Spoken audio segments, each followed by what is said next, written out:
بالله السميع العليم من الشيطان اللعين الرجيم. بسم الله الرحمن الرحيم. الحمد لله المعروف من غير رؤية والخالق من غير روية الذي لم يزل قائما دائما إذ لا سماع ذات أبراج ولا ليل داج ولا بحر ساج ولا أرض ذات مهاد ولا خلق ذو اعتماد والصلاة والسلام والتحية والإكرام على نبي الرحمة وخازن المغفرة وقائد الخير والبركة ومنقذ العباد من الهلكة سيدنا ومولانا أبي القاسم محمد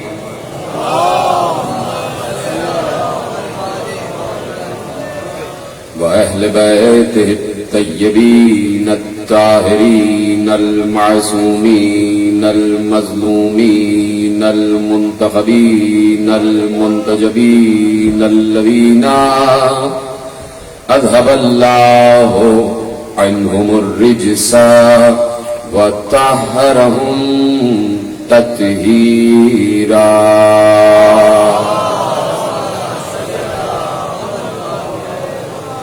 أما بعد فقد قال الله سبحانه وتعالى في محكم كتابه المجيد وفرقانه الحميد وقوله الحق. بسم الله الرحمن الرحيم. الذين ينفقون في السراء والضراء والكاظمين الغيظ والعافين عن الناس والله يحب المحسنين. صلوات پڑھے محمد وعلی محمد. 1443 ہجری کی عشرہ ماہ اعضاء کی مرکزی امام بارگاہ دھوبی گھاٹ فیصل آباد میں آپ حضرات آج 9ویں فرش ادا پر تشریف فرما ہیں. عظمت و اوصاف امام موسی کاظم صلوات اللہ وسلامہ علیہ ہمارا موضوع گفتگو، اور آج تقریر اپنی نویں منزل میں داخل ہو رہی ہے. پروردگار عالم جس کا ازل سے اس دنیا سے ایک تقاضا ہے اور اس دنیا میں خصوصیت کے ساتھ جن اور انس سے ایک تقاضا ہے، اور وہ تقاضا یہ ہے کہ تمہیں یہ غور کرنا چاہیے کہ ہم نے تمہیں خلق کیوں کیا. جہاں شعور ہے وہاں سوال ہے، جہاں عقل ہے وہاں سوال ہے، جہاں علم کی طلب ہے وہاں سوال اٹھتا ہے، جہاں سوال نہیں وہاں جہل ہے، جہاں سوال نہیں وہاں لا علمی ہے، جہاں سوال نہیں وہاں بے شعوری ہے. اسی لا علمی، اسی جہل، اسی بے شعوری کو قیامت تک کے لیے ختم کرنے کے لیے علی نے کہا تھا کہ سوال کرو تو مجھ سے سوال کرو.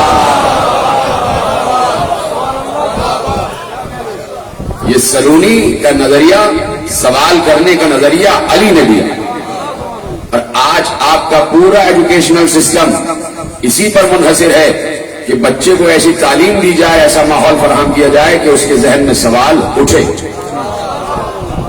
کہ یہ کیا ہے اور یہ کیا ہے. تو اس لیے سوال ضروری ہے اور سوال علم کی طلب کے لیے ضروری ہے. اس لیے اللہ نے بھی سوال کیا ہے کہ تم کم از کم یہ غور تو کرو کہ تمہیں کیوں خلق کیا گیا. تو اگر اپنے آپ سے سوال نہ کرے انسان تو گھر میں بیٹھا رہے گا. سوال کے جواب کی طلب کے لیے گھر سے نکلتا, پھر وہ سیرو فی الارض کی منزل پر آ جاتا. پھر اسے اگر ایک جگہ سے جواب نہ ملے تو دوسری جگہ جاتا, دوسری جگہ سے نہ ملے تو تیسری جگہ جاتا. اور یہ ضروری نہیں ہے کہ ہر جگہ سے ایک ہی جواب ملے. جب ایک جگہ سے گیا, دوسری جگہ گیا, تیسری جگہ گیا, ایک جگہ سے الگ جواب ملا, دوسری جگہ سے الگ جواب ملا, تیسری جگہ سے الگ جواب ملا. یہ 3 جگہ گیا تو الگ الگ جواب ملا. لیکن عجیب بات ہے کہ ایک دروازہ ایسا ہے, ایک گھر ایسا ہے جس میں 12 دروازے اور 12 کا ایک ہی جواب. ہر جگہ سے ایک ہی جواب. تو اب جہاں پر انسان کا سوال اپنے جواب کی منزل پا لے وہ اسی در پہ سر جھکاتا. یہی وجہ ہے کہ 1400 برس سے اسی در پر بیٹھے ہیں کہ یہاں سے کوئی سوال رد ہی نہیں ہوا. ایک وہ در ہے جہاں کوئی سوال ہی نہ گیا, ایک وہ در ہے جہاں کوئی سوال ہی نہ گیا, ایک یہ گھر ہے کہ سائل کبھی خالی نہ گیا, کہ سائل کبھی خالی نہ گیا. تو جس دروازے سے انسان کی طلب کی ہر شے مل جائے تو 1400 برس نہیں 14,000 برس بیٹھنے کو تیار, اس دروازے کو چھوڑنے کو تیار نہیں. اس لیے پروردگار عالم نے ارشاد فرمایا کہ وما خلقت الجن والانس الا لیعبدون. سورہ ذاریات تقریر شروع ہو گئی کہ ہم نے جن اور انس کو صرف اس لیے خلق کیا کہ وہ ہماری عبادت کریں. کل سے میں عرض کر رہا ہوں کہ آیات کا ایک ظاہر ہے اور ایک باطن ہے, ایک تفسیر ہے اور ایک تعویل ہے. تفسیر تک ہی رہ گئے تو مشکل میں پڑ جاؤ گے.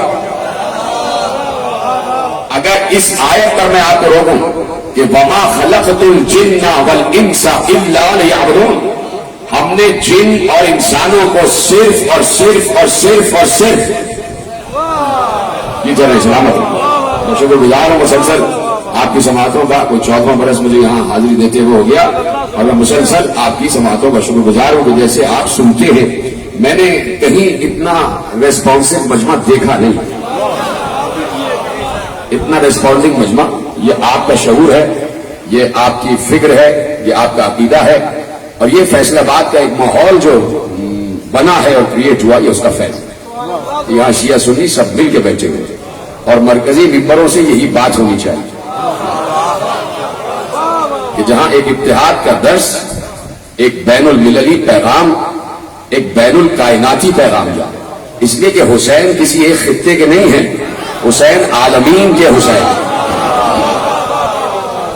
تو جیسے آپ سنتے ہیں خدا آپ کے عقل و علم میں اور معرفت میں اضافہ فرمائے. تو گفتگو یہی ہے کہ اللہ کہہ رہا ہے کہ ہم نے تمہیں صرف اور صرف عبادت کے لیے خلق کیا. آیت ہے اور بچپن سے آیت پڑھ رہے ہیں. تو میں نے اس لیے جملہ عرض کیا کہ اگر صرف تفسیر پر رک گئے تو پریشانی میں پڑ جاؤ گے.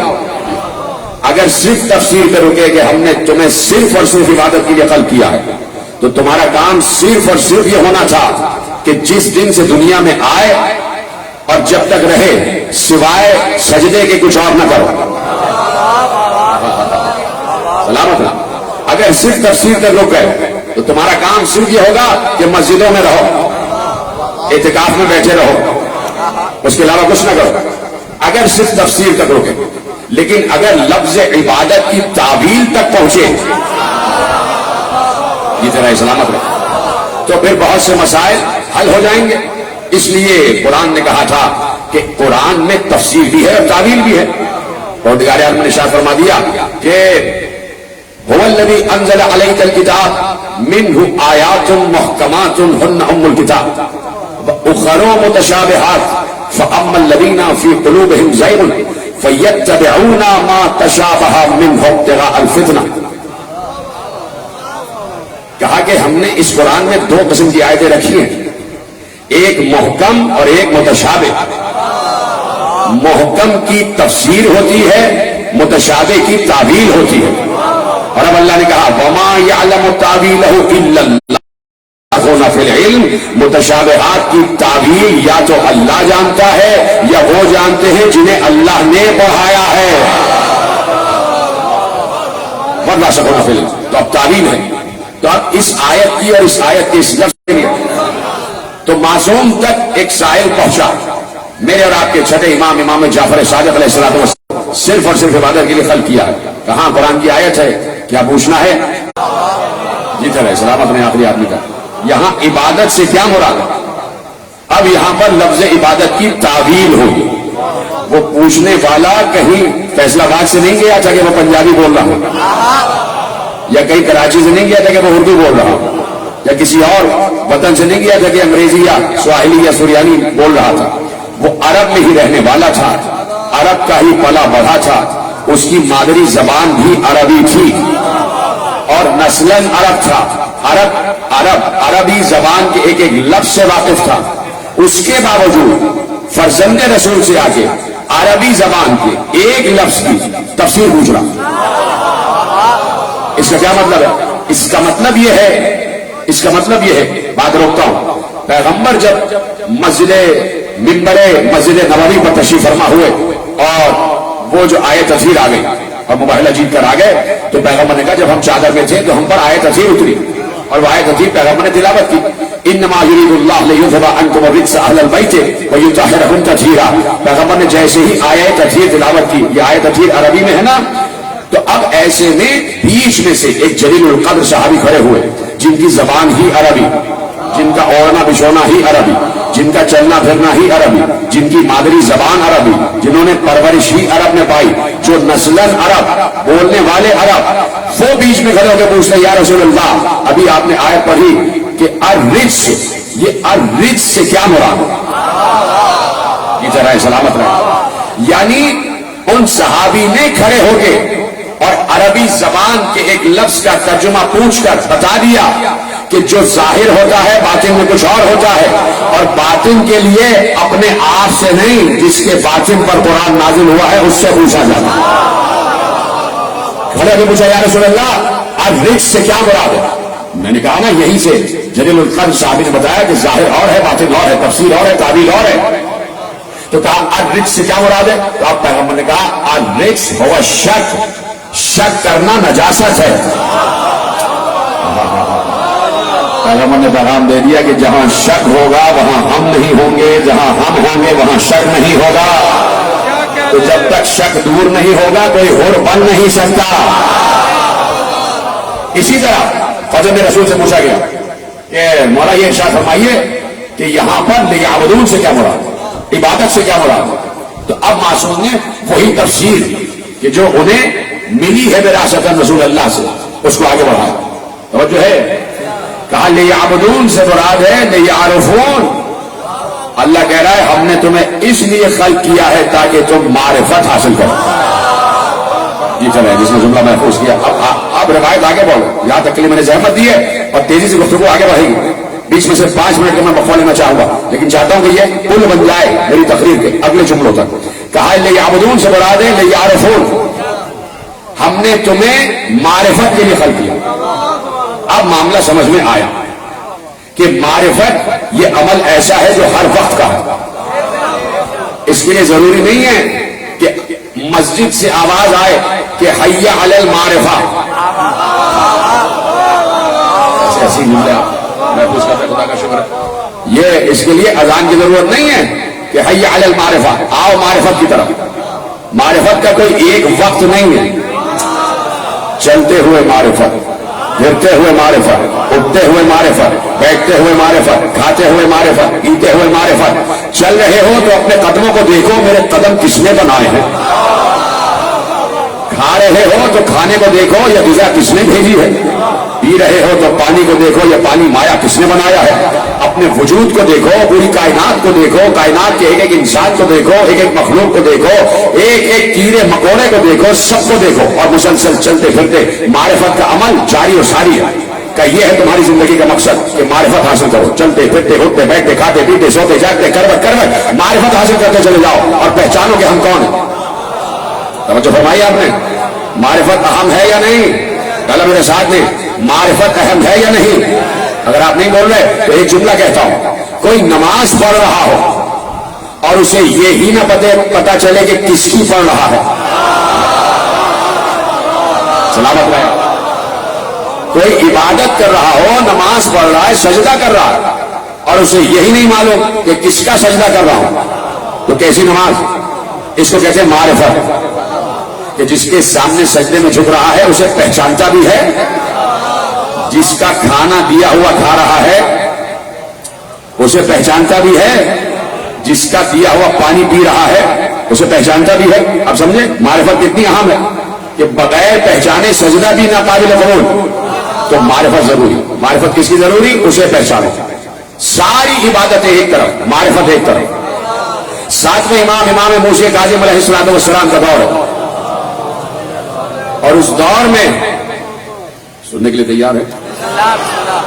اس دور میں ایک عظیم بزرگ، نام ان کا حسن بن عبداللہ، 80 برس کی عمر، متقی، پرہیزگار، نمازی، روزے دار، حج گزار، جہاد کرنے والے، زکات دینے والے، حقوق اللہ ادا کرنے والے، حقوق العباد ادا کرنے والے، لوگوں کو بات بات پر ٹوک دینے والے، بادشاہ کے دربار میں بھی اگر کوئی بات غلط ہو رہی ہو تو سرے دربار بادشاہ تک کو ٹوک دینے والے، بادشاہ بھی ان کا احترام کرتا ہے کہ یہ دینی آدمی ہے، یہ ایمانی آدمی ہے، یہ یقینی آدمی ہے، یہ عقیدے والے آدمی ہیں، یہ نمازی ہیں، یہ پرہیزگار ہیں، یہ روزے دار ہیں، یہ حج گزار ہیں، یہ زکات دینے والے ہیں، یہ جہاد کرنے والے ہیں، یہ امر بالمعروف والے ہیں، یہ نہی عن المنکر والے ہیں، یہ حقوق اللہ والے ہیں، یہ حقوق العباد والے ہیں۔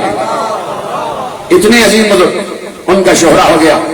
ایک مقام ایسا آیا کہ مسجد نبوی میں آئے اور وہیں پر رسول کا 7واں بیٹا موسیٰ بن جعفر بھی تشریف فرما تھے، نماز پڑھ کے آئے، سلام کیا تو امام نے کہا حسن بن عبداللہ تمہارے بارے میں ہم سنتے رہتے ہیں کہ تم نمازی بھی ہو، پرہیزگار بھی ہو، متقی بھی ہو، حقوق اللہ، حقوق العباد، ساری عبادتیں تمہارے پاس ہیں، اور تم بڑے دربار میں بادشاہ کو ٹوک بھی دیتے ہو، لیکن اے حسن ابن عبداللہ یہ سب کچھ تو تمہارے پاس ہے لیکن معرفت نہیں ہے۔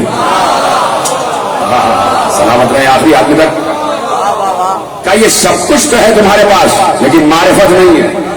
کون بول رہا ہے؟ وارث علم رسول بول رہا ہے، جو اس وقت تک نہیں بولتا وہ رسول کے جب تک اس پر وحی نہ آ جائے، اس کا وارث بول رہا ہے کہ سب کچھ ہے تمہارے پاس لیکن معرفت نہیں ہے۔ اس کا مطلب ہے کہ ہر عبادت معرفت سے جڑی ہوئی ہے۔ اب پلٹ کے انہوں نے پوچھا تو میں کیا کروں؟ آپ کہہ رہے معرفت نہیں ہے تو میں کیا کروں؟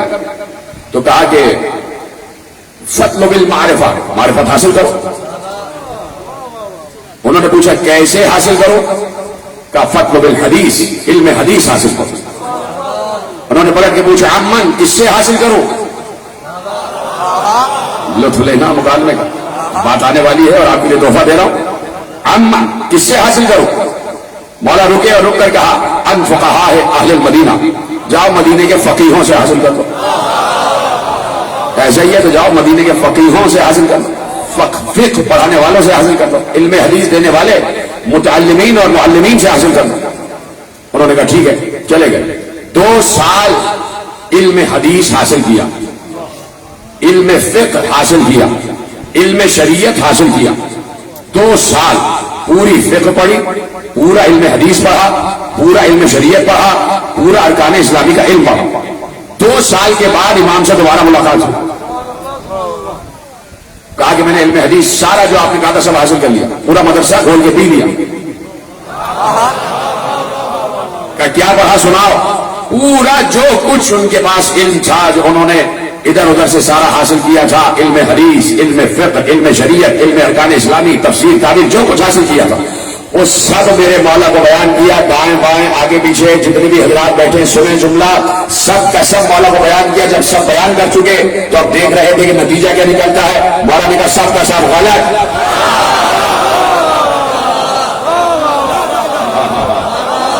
سب کا سب غلط۔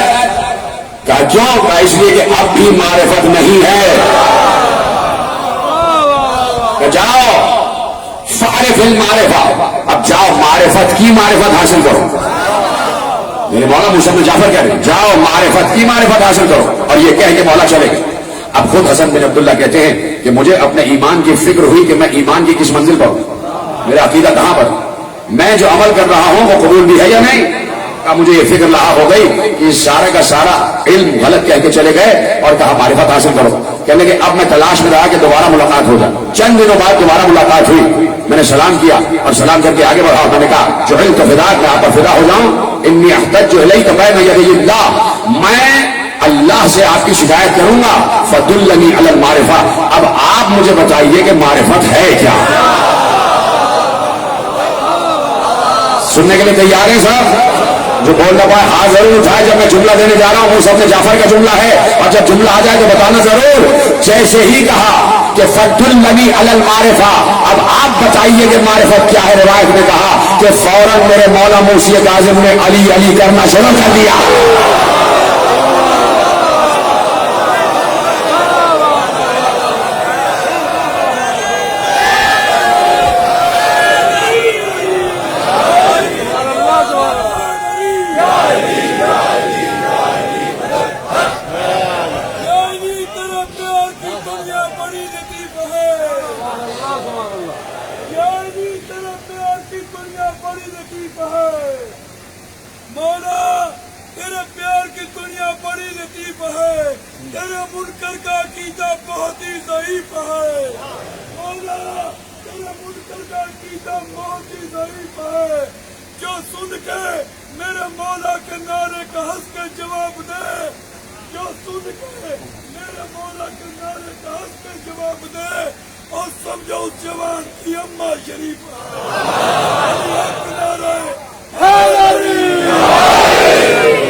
جو فرما رہے ہیں پہنچ گئی روایت. جب گھر کا وارث علم بتا دے تب اس صحت کی کوئی بات نہیں. وَأَخْبَرَهُ بِأَمِيرِ الْمُؤْمِنِينَ, لفظ ہے روایت کے کہ جیسے ہی کہ معرفت کیا ہے تو مولا نے ذکر علی شروع کر دی کہ یہ ہے معرفت. اس لیے کہ اس کو پہچانے بغیر اس کو پہچانا نہیں جا سکتا. اگر کسی اور کو وجہ اللہ کہا ہوتا, عین اللہ کہا ہوتا, عظم اللہ کہا ہوتا تو اس کا ہی ذکر ہوتا. جیسے آپ نے سنا, خدا آپ کو سلامت رکھے. 5 منٹ میں چاہتا ہوں کہ ٹرسٹ کے حضرات آپ سے کچھ کہنا چاہتے ہیں. اور یقیناً دیکھیے میں مسلسل دیکھتا ہوں ان کے انتظامات. میں خود ذاتی طور پر شاہد ہوں کہ جس طریقے سے میں پوری دنیا میں ہی سفر کرتا ہوں, یعنی انگلینڈ اور پورے مغربی خطوں میں بھی نام لینے کی ضرورت نہیں, ہر جگہ یقیناً مومنین کے تعاون سے ہی سب چلتا. تو جو بھی آپ تعاون کر سکیں وہ فرمائیں. اور جہاں تک آواز پہنچ رہی تو آپ باہر سے بھی ٹرسٹ کو جو بھی آپ بھیج سکتے ہیں بھیجیں. صلوات پڑھتے ہوئے محمد و آل محمد. مومنین عزاداری سید و شہداء کے لیے ہم نے جب بھی آپ سے چندہ کی اپیل کی ہے, اپنی جولی پھیلائی ہے, تو آپ نے دل کھول کر ہماری امداد کی ہے. تو جیسے آپ صاحب بخوبی سمجھ سے آگاہ ہے کہ ہمارا مستقل آمدنی کا کوئی بھی ذریعہ نہیں ہے. یہ تمام تر عزاداری آپ ہی کتابوں سے چل رہی ہے, اور انشاءاللہ تاکہ عمل چلتی رہے گی. تو ہمارے کارکنان جن کے پاس جولی ہے وہ آپ کے درمیان موجود ہیں.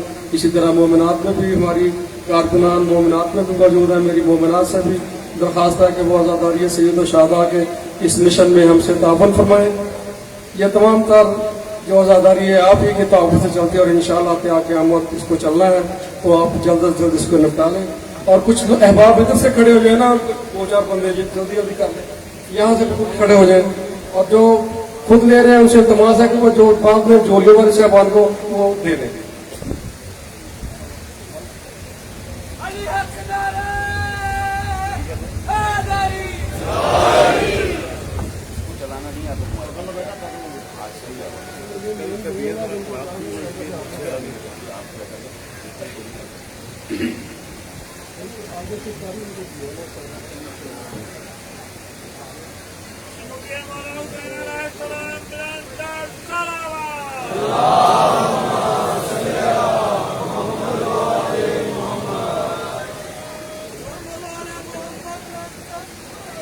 اللہم صلی علی محمد وآل محمد.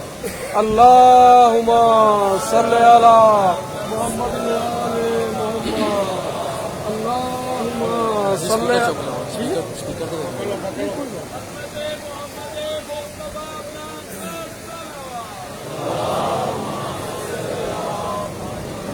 کسی نے کہ چوڑی والے دے دیں بہت کچھ.